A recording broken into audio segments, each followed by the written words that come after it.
Newsletter novembre. Le 16 octobre, le monde des terres rares a tenu son grand rassemblement, l'ERECON, le European Rare Earths Competency Network. 150 participants se sont ainsi rencontrés à Milan pour parler des terres rares en poursuivant un seul objectif, donner aux acteurs européens et mondiaux un accès durable et sécurisé aux terres rares. Un point a été plus particulièrement discuté, l'importance de la production illégale de terres rares. Pour l'analyste Simon Moores, la tolérance de Pékin pour la production de terres rares illégales est en train de baisser rapidement. En luttant efficacement contre ces mines, Pékin pourrait créer à nouveau une pénurie de terres rares. Car rappelez-vous, la production de terres rares illégales pèserait 40% du marché mondial.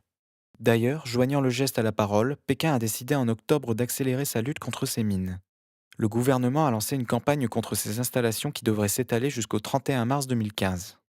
Le gouvernement a également annoncé son intention d'établir une traçabilité des terres rares ainsi qu'une meilleure distinction entre terres rares légères et lourdes et une augmentation de la fiscalité.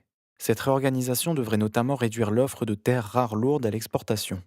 Plus globalement, c'est tout le marché des terres rares qui devrait être transformé.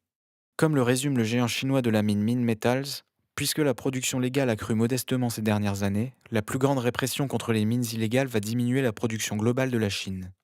Si Pékin arrive à mener à bien ces réformes, les prix devraient effectivement repartir fortement à la hausse en 2015. Pour plus d'informations, contactez-nous.